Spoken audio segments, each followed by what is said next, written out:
ஆண்டின் பொதுக்காலம் 33வது வாரம் வெள்ளிக்கிழமை. புனித செசிலியா, இசைக்கலைஞர்களின் பாதுகாவலர் நினைவு. இன்றைய விழாவின் சுவாரஸ்யம் என்னவென்றால், பாடகர்களின் பாதுகாவலர் என்று போற்றப்படும் புனித செசிலியா ஒரு பாடலும் பாடவில்லை என்பதுதான். இன்றைய புனிதரை பற்றி நமக்கு அதிகமாக தெரியாவிட்டாலும், இவர் வாழ்ந்து மரித்த வீட்டின் மேல் ஒரு அழகிய ஆலயம் இவர் நினைவாக கட்டப்பட்டுள்ளது என்பதை பார்க்கும்போது திரு அவை அவர் மேல் வைத்திருக்கின்ற மதிப்பும் மரியாதையும் வெளிப்படுகிறது.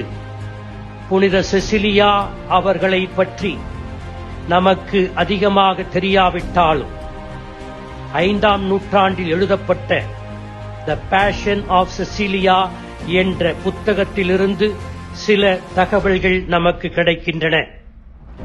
ரோமானிய பேரரசர்களும் உள்ளூர் அரசியல் தலைவர்களும் கிறிஸ்தவர்களை அடிக்கடி துன்புறுத்திய காலத்தில் ரோம் நகரில் ஒரு மேன்மையான செல்வந்தருக்கு மகளாக பிறந்தார். செசிலியா ஆழமான கிறிஸ்தவ நம்பிக்கையில் வளர்ந்தார். சிறு வயதிலிருந்தே நோன்பு மற்றும் இரக்கச் செயல்களில் ஈடுபட்டார். கிறிஸ்துவே தனது மணவாளன் என்ற உறுதியோடு சபதத்தோடு வாழ்ந்தார்.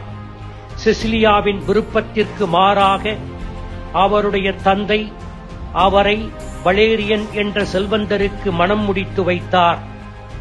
பெரும்பாலான மற்ற ரோமையர்களைப் போல வலேரியன் ரோமை தெய்வங்களை வழிபட்டு வந்தவர். இவர்களின் திருமணத்தின் போது இசைக்கருவிகள் முழங்கும் நேரத்தில் புனித செசிலியா தனது சொந்த பாடலை தன் இதயத்தில் பாடினார் என்று குறிப்பிருக்கிறது. அந்த பாடல் கடவுளை துதித்து போற்றிய பாடல். விண்ணில் உள்ள தன் உண்மையான மணவாளனுக்கு ஏறெடுத்த இறைவேண்டல் பாடல். இதனால்தான் இன்றும் இசைக்கலைஞர்களின் பாதுகாவலராக புனித செசிலியா திகழ்கிறார். வலேரியன் அவரோடு உறங்கச் செல்லும் போது வலேரியனிடம் தான் ஒரு கிறிஸ்தவன் என்றும் தனது கன்னித்தன்மையை விண்ணகத்தில் உள்ளவருக்கு அர்ப்பணித்து விட்டேன் என்றும் சொன்னார். தனது கன்னிமையை பாதுகாப்பதற்கு கடவுளால் அனுப்பப்பட்ட காவல் தூதர் தன்னோடு இருப்பதாகவும், அந்த தூதரை பார்க்க வேண்டுமென்றால் திருத்தந்தை 1ஆம் உர்பன் அவர்களிடம் முறைப்படி கிறிஸ்தவத்தை பற்றி பயின்று திருமுழுக்கு பெற்று வந்தால் அந்த தூதர் உன் கண்களுக்கு புலப்படுவார் என்றார். வலேரியனும் அதே போல செய்து தூதரை கண்டு கொண்டார். வலேரியன் தன்னுடைய சகோதரரான திபூர்சியஸையும் கிறிஸ்தவத்துக்குள் வர கிரியாயுக்கியாக செயல்பட்டார். இருவரும் கிறிஸ்தவர்கள் என்று தெரிய வந்தவுடன் அவர்கள் தலை துண்டிக்கப்பட்டு வேத சாட்சி மரணத்தை தழுவினார்கள். செசிலியா அவர்களை அடக்கம் செய்தார்.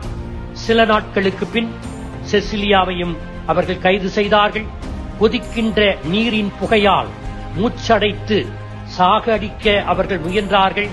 ஆனால் அந்த கொதிக்கின்ற நீரினுடைய புகை அவரை ஒன்றும் செய்யவில்லை. பிறகு தலை 3 முறை வெட்டப்பட்டும் உயிரோடு இருந்து 3 நாட்களுக்கு பின் வேத சாட்சி மரணம் அடைந்தார். இவர் நமக்கு படிப்பிக்கும் பாடம் என்ன? 1. கொண்ட கொள்கையில் உறுதியுடன் இறுதி வரை இருக்க வேண்டும். அதனை முன்னிட்டு எந்த துன்பம் வந்தாலும் அதனை ஏற்றுக்கொள்ள வேண்டும். கடவுள் மேல் இருந்த அன்பிற்காகவே தன் உயிரை கொடுத்தார் புனித செசிலியா. இயேசுவின் மேல் இருந்த அன்புதான் அவருக்கு துணிவை தந்தது. துன்பத்தில் மகிழ்ச்சியாக இருப்பது என்பது நாம் கடவுளோடு இருக்கிறோம் என்பதையும், கடவுள் நம்மோடு இருக்கிறார் என்பதையும் புலப்படுத்துகிறது. 2.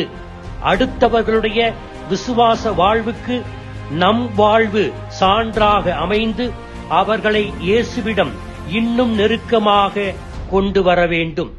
எனவே நம் இதயத்தின் இசை இறைவனுக்கு கேட்க ஜெபிப்போம். ஆமேன்.